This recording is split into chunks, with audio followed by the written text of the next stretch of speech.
زۆر هیلاک بووین. نانە جێمەدە با بڕۆین با بڕۆین با بڕۆین.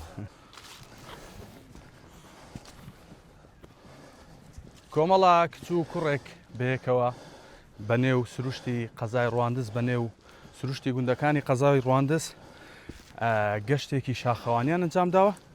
مەبەستیانەکە پەیامی ئاشتی بە جیهان بگێنن و یەکیتر لە ئەوانەی کە ئەمڕۆ ئەوان لێرە تاوتویانەکەن تاوتویەکەن و مەبەستیانە بیگێنن ئەوەیە کە گفتوگۆکردن یاخود دیالۆگکردن لە نێو سروشدا جیاوازترە لەوەی کە لە شوێنێکی داخراودا گفتوگۆ بکەیت.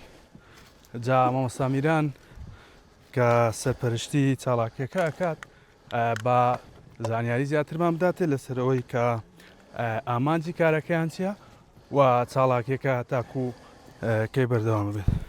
مامۆستا میران من زۆر مادوو بووم. پێویستمان دیبنیش تەواو هیلاک بووم. عزیز چالاکیەکە ئامانجی چالاکیەکە چیانێ ئەتانەوێت پەیامێک بگێنن ئێوە. بەڵێ خۆشبەختانە ئێمەی لە کوردستان خاوەنی ڕێزکەچین بە ناوی ڕێزکەی چیای زاگرۆس. بەڵێ ڕێزکەچی درێژە درێژ مەودایە لە 215 کیلومتر مەودایەکەیتی لە شوش دەست پێ دەکەین هەتا بناری چی هەڵگرت ینی لە ئاکرێەوە دەستان لە پشتی ئاکرێ بەڵێ لە ئاکرێەوە دێن تاوەکو ئەچنەوە هەڵگرت. بەڵێ ماشە بەسەر 36 گوندا پێ بڕێ 36 گوند لەسەر ڕێیە. بەڵێ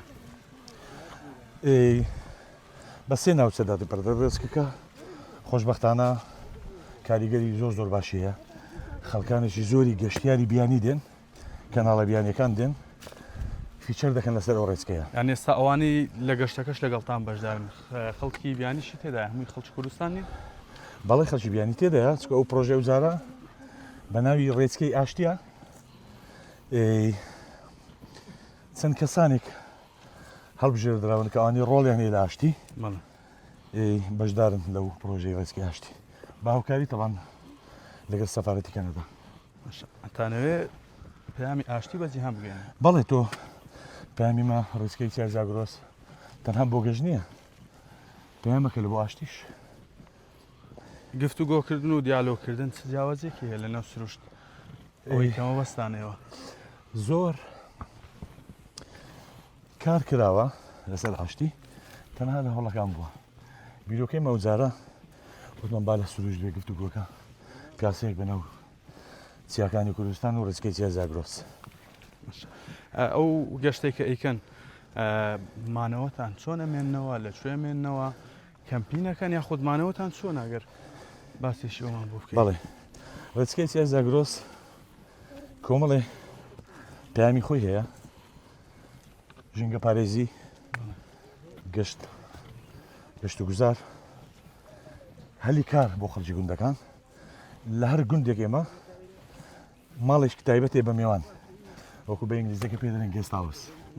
بەڵێ لەگەڵ هەندێش نەخشەی هەیە هەر کەسێک دەتوانانی بە پێی نەخشەکە بڕوە بەڵام لە هەر گوندێک ڕێبەری خۆمان هەیە کە ببێتە هەلی کار بۆ خەڵکی گوندەکە ڕێبەرەکە لە پێش بەشداربووان دەڕوات.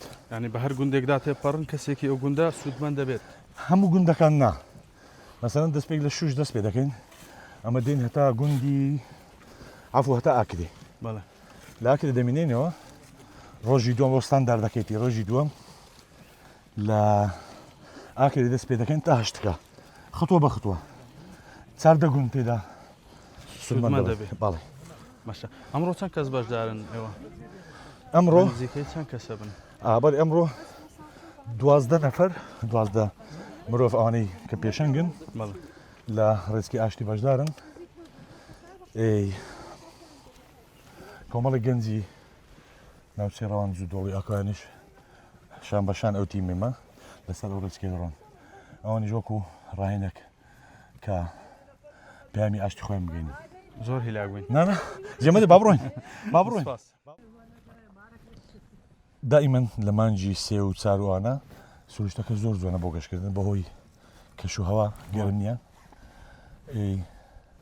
خۆشمە خەڵکی خۆشمان پێویستە بەڕاستی بێتە سەر ئەو ڕێچکەیە بزانن ئەو ڕێچکەی چییە وە گرنگی ئەو ڕێچکەی چییە لەوڵی وتیان کەم ئەندامان بینیم بۆ سەر و ڕێچکەیە بۆ 2 ڕۆژ بۆ 3 ڕۆژ باوەڕی لێ بێ بەش نەبن بەڕاستی ئەنی مەبەستانە کەم ئەندامانیش گەشتی نێو سروشت بەڵێ، بەڵێ، بەڵێ. شاخەوانی بەڵێ ئەنجام بەڵێ بدەن.